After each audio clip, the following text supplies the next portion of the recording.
Welcome back to another Out of the Park 22 episode. In this series, we're trying to get Buck Showalter a World Series ring as manager of the New York Mets. We're in our third and final series. We just finished the trade deadline. If you watched the last episode, it was July 31st. I'd made quite a few trades to strengthen the team, and I simmed ahead one day. I did not make any more trades after that active trade deadline that you saw. So just to catch up to speed on where we are, we're 60-41 on August 1st. We're 10 games up on the Nats, who are a game below 500.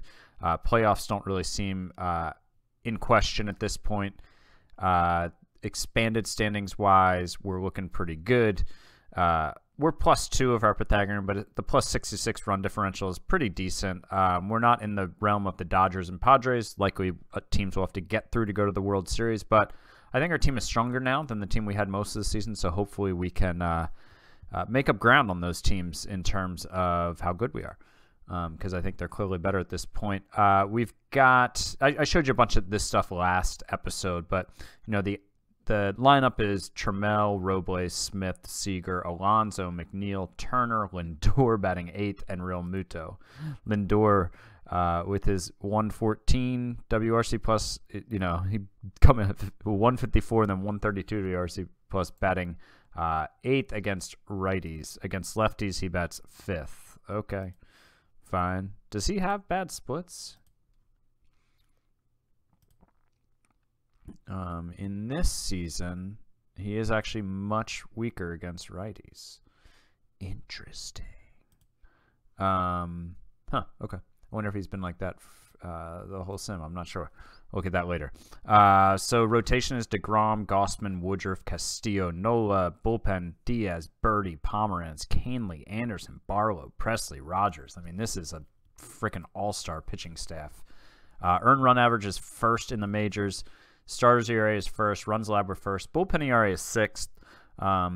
Defense is like top 5. Offense struggling a little bit. 10th in runs scored. We're only 3 games over 500 since June, after going 21-7 in May. So, you know, I think we are a very good team. I don't feel awesome about this team as a World Series champion, but they've certainly got a shot. But I don't think we're like a powerhouse super team.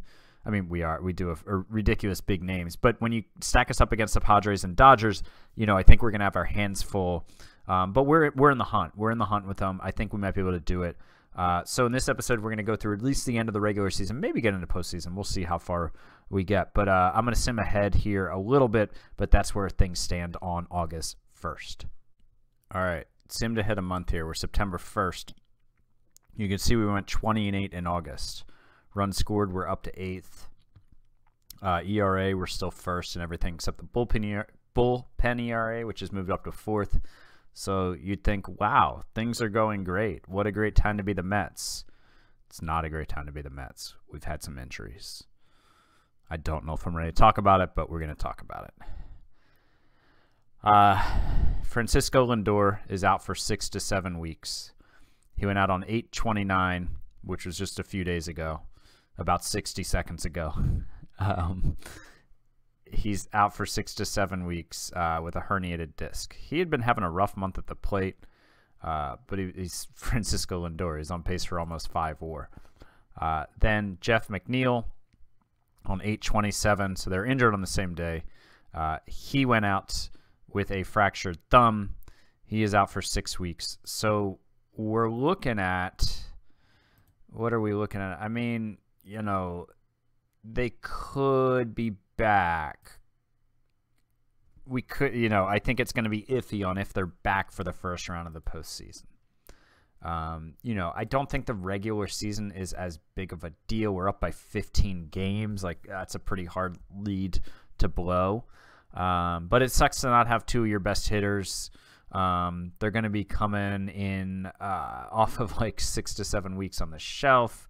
By the way, Manny Machado leading the league in home runs, second in WAR to only Trent Grisham. Willie Castro leading the AL. So, you know, it's just a bit of a bummer to have both of them go out. You know, 2 of the more franchise guys here.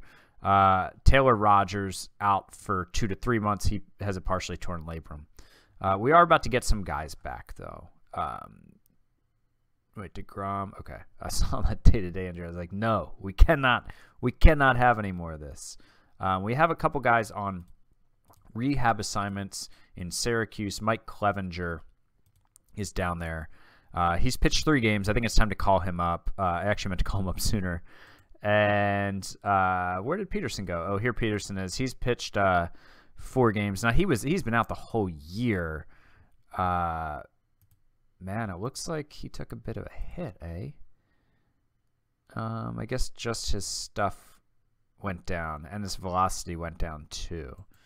He pitched so well for us last year, though. I think I'll still give him the chance over McGill and King.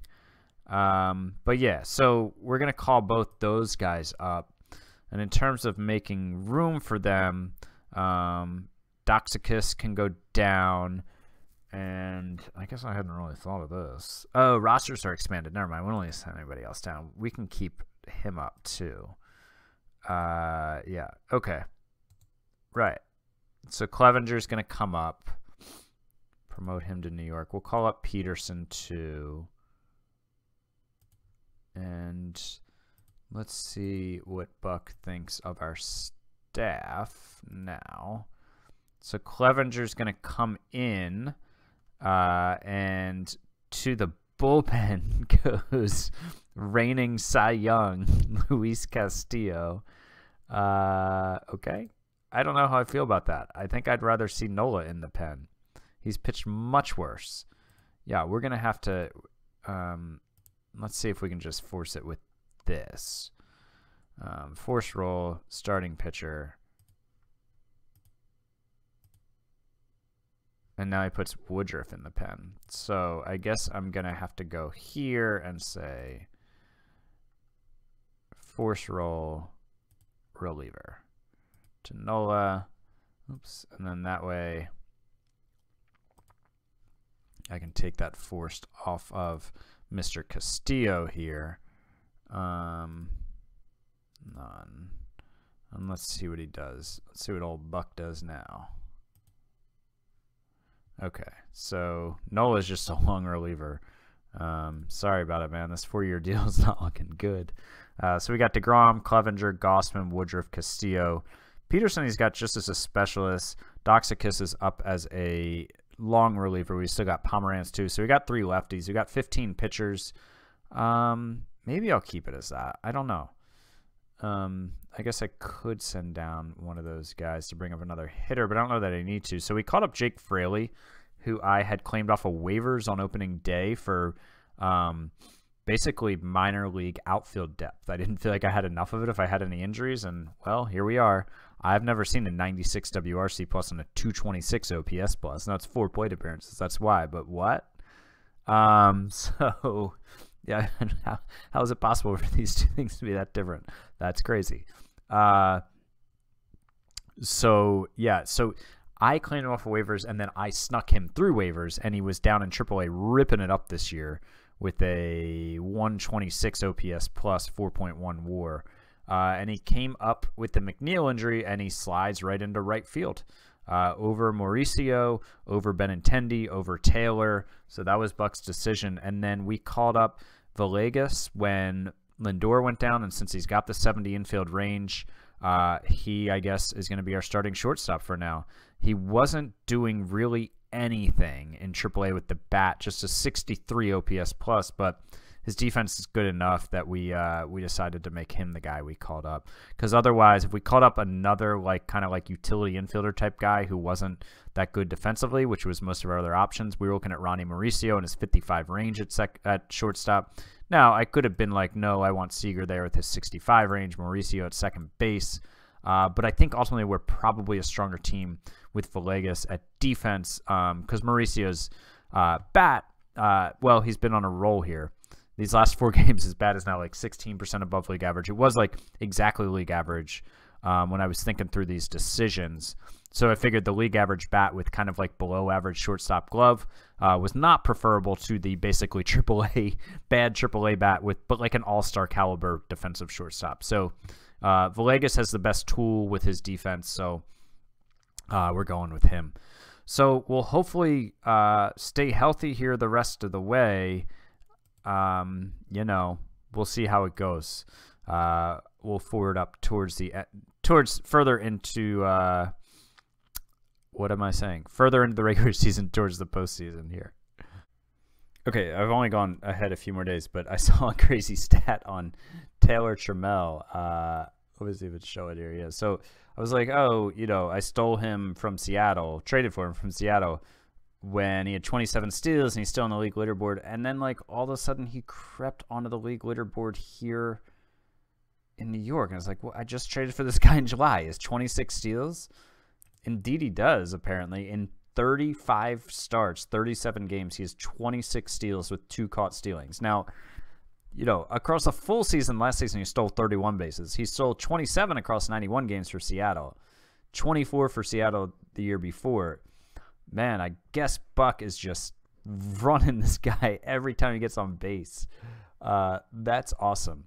26 steals in 37 games. I mean, historical stuff here. From maybe that's an exaggeration, but look, I mean, he's crushing it for us.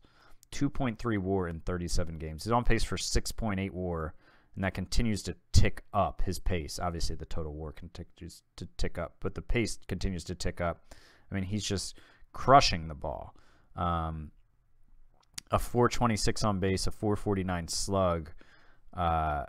He's walking in 15.2% of his plate appearances, then just stealing on everyone. So Taylor Trammell, man, doing things. Let's hope he stays healthy, huh?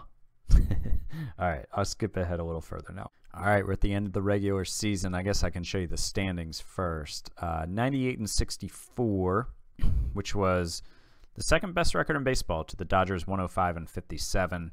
We won the NL East by 17 games over the Marlins, who were 500. Taylor Trammell did manage to lead the NL in stolen bases with 35. We've got Woodruff and Castillo second and third in ERA. Woodruff first in wins. DeGrom is tied for second. DeGrom led the league in strikeouts. DeGrom led the league in pitcher WAR. So, you know, that contract I gave him is crazy, but man, it panned out this year. It panned out this year. That's all we were worried about, right? Edwin Diaz led the league in saves. Run differential wise, plus 154. So we're plus 1 win on our Pythagorean. The 154, we ended up passing the Padres and did not quite catch the Dodgers. And that was the second best run differential in the league, though.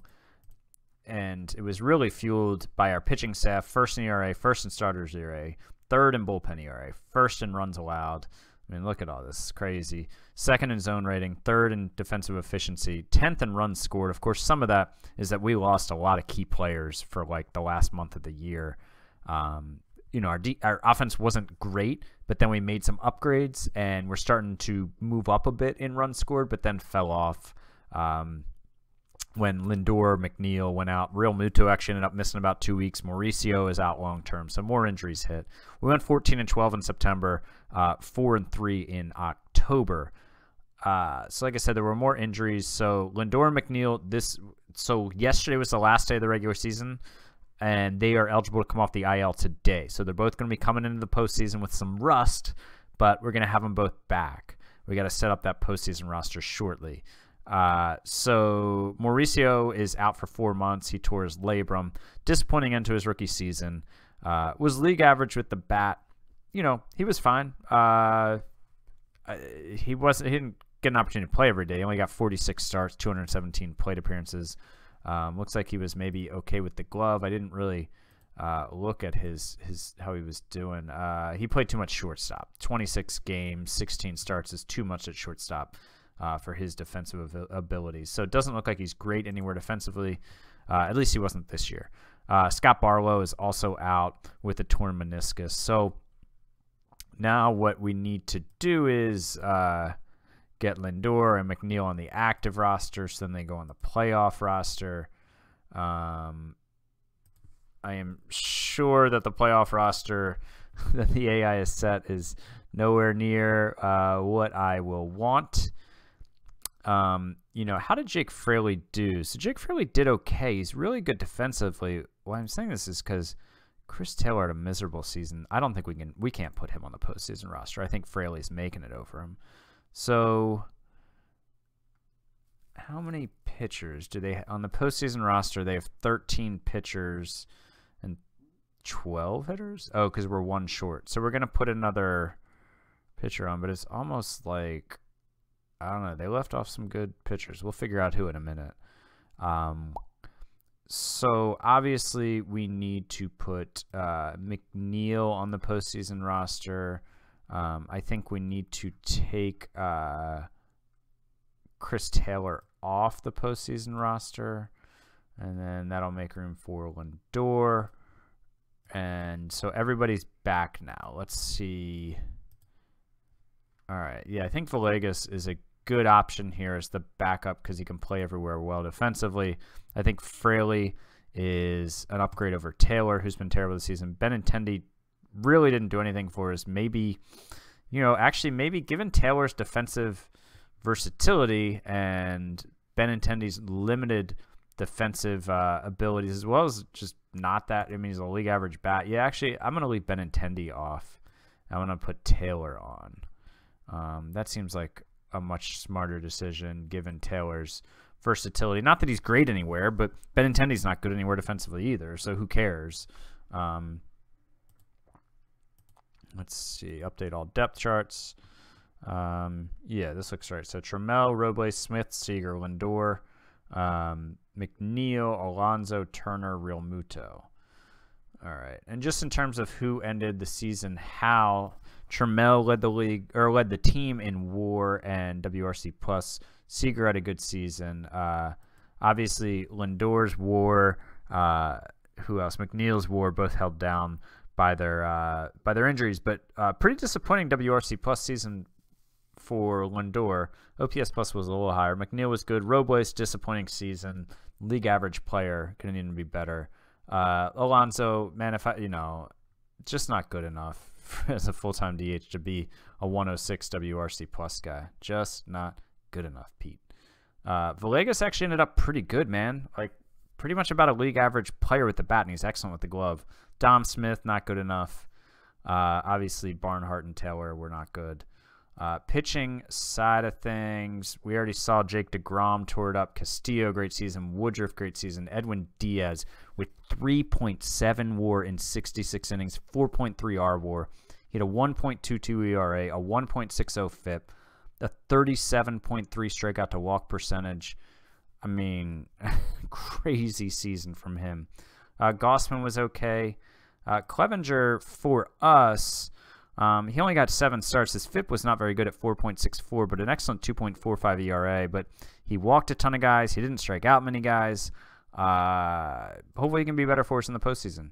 He's going to be one of our starters, apparently. I don't know why, I don't know why Woodruff and Castillo are not our second and third starters.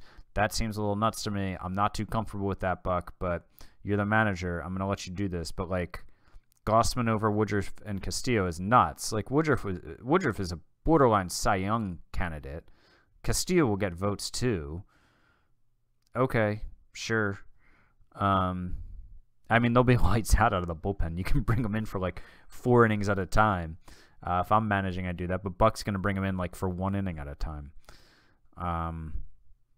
So McGill made the postseason roster. So who did our guy Buck leave off the postseason roster in terms of pitchers here? Anderson, Birdie, Castillo, Canley, McGill. Nola made it. So Peterson obviously didn't make it. That's no surprise. Pomeranz did. Presley did. Sapuki didn't. That's not a big surprise. He hardly pitched this year. Did he even get any games after his injury? Yeah, he pitched twice for us and gave up 3 runs in one of his outings. Okay, so I guess it's those guys. All right, I can live with all that. Oh, here's why we were stealing so many bases. There's Buck's strategy. Yeah, so I don't know. I don't like this pitching set that Buck has set up. I'm fine with his lineup decisions. I think all of them are good. So yeah, is there anything else we need to look at here? Yeah, we need to figure out who we're playing. I doubt we're through it yet. Do we know yet? Oh, we're playing the Cardinals. Isn't that who knocked us out last year? It is, right? Because I talked trash about the Cardinals calling themselves the best fans in baseball, and then some like mediocre player, somebody who had a terrible year, like hit a big home run in the last game. Yeah, so we've got to exercise these demons.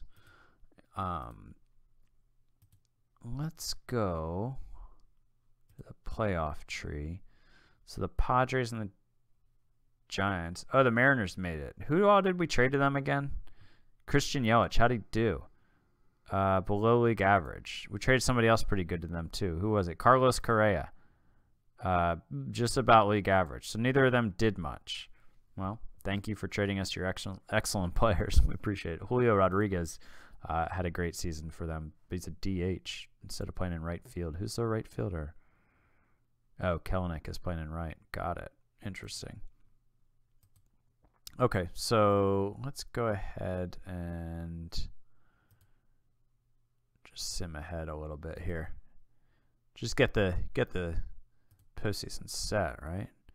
All right, so the Padres won. That's good. Justice served. And then the Rays won. So do we have our schedule yet of when we start? Oh, we start today. Oh. Cool. So let's check out the Cardinals. Let's dive in a little here on who we're playing. So the Cardinals, runs scored 11th, runs allowed 2nd. So they're basically us. We were 10th and 1st. This is basically us. We're basically playing okay, so they've got Dylan Carlson, who is an absolute monster with 6.7 WAR, 153 WRC plus, 40 home runs, drove in 106, 591 slugging. That will all play. That is a good player. What's he going to get in his first year arbitration? 9.45. Edman had a good season. Arenado, good with the glove, still okay with the bat. Goldschmidt's okay. Looks like a very good defensive team here with like Bader, Jackie Bradley Jr. Yeah, where was their defense? Oh, yeah, the best defense in the NL. This is a tough team. Good pitching staff, good defense. Yeah, and they have a couple big bats, man. They have a couple great bats. Tyler O'Neill. Jesus, dude. I'm surprised they're still starting him. Pardon me for 1 second here. We'll do it live. So Seth Elledge is their #1 starter. He had a very good season. 2.25 ERA. Man, this is a good team. And they've got Flaherty, who put up 4.9 WAR. Jordan Hicks, Corey Knebel in the bullpen. I don't feel great about facing this team. So I think we will call it an episode here. This one might be a little shorter than normal, I think. I'm not totally sure. But I think, clean break here, and then we'll get in the postseason next time. Maybe play out some games. I might even step in and manage, man. I don't know. You guys can let me know if that's cheesy. But I am going to be going crazy.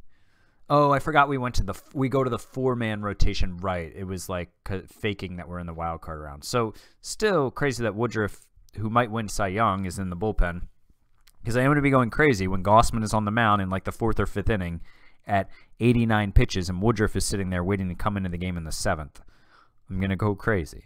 All right. So thanks for watching this episode. Next episode, we will come back for our final postseason run. We'll take on the St. Louis Cardinals, who are a scary team, but I believe in us. I believe in Buck. Thanks for watching. Bye.